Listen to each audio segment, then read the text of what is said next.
দেশবাসীকে সতর্ক করলেন সেনাপ্রধান। বিস্তারিত দেখুন দৈনিক স্বাধীন কাগজের ডেস্ক রিপোর্টে।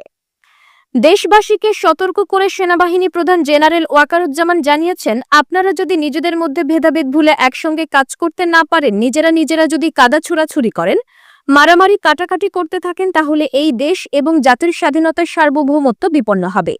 আমি আজ বলে দিলাম, না হলে পরে আপনারা বলবেন যে আমি আপনাদের সতর্ক করিনি।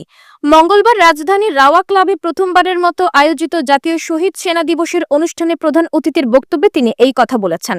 নিজের অন্য কোনো আকাঙ্ক্ষা নেই উল্লেখ করে তিনি জানিয়েছেন, আমার একটাই আকাঙ্ক্ষা, দেশ এবং জাতিকে একটি সুন্দর জায়গায় রেখে ছুটিতে যাওয়া।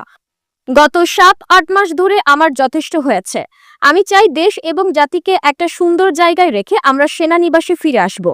দেশের আইন শৃঙ্খলা পরিস্থিতি খারাপের কারণ ব্যাখ্যা করে সেনাপ্রধান বলেছেন, দেশের আইন শৃঙ্খলা পরিস্থিতি খারাপের কয়েকটি কারণ রয়েছে।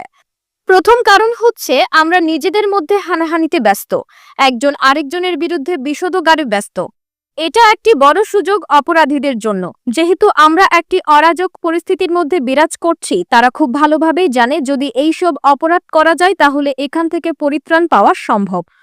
সংগঠিত এবং একত্রিত তাহলে অবশ্যই সম্মিলিতভাবে এটি মোকাবেলা করা সম্ভব বলেও উল্লেখ করেছেন সেনাপ্রধান।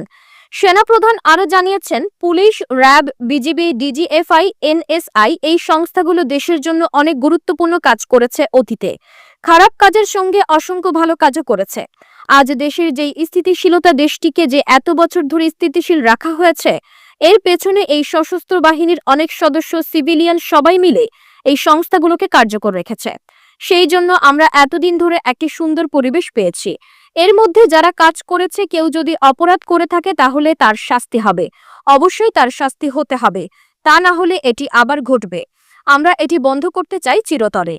কিন্তু তার আগে মনে রাখতে হবে আমরা এমনভাবে কাজ করব যেন এই সংস্থাগুলো আন্ডারমাইন্ড না হয়।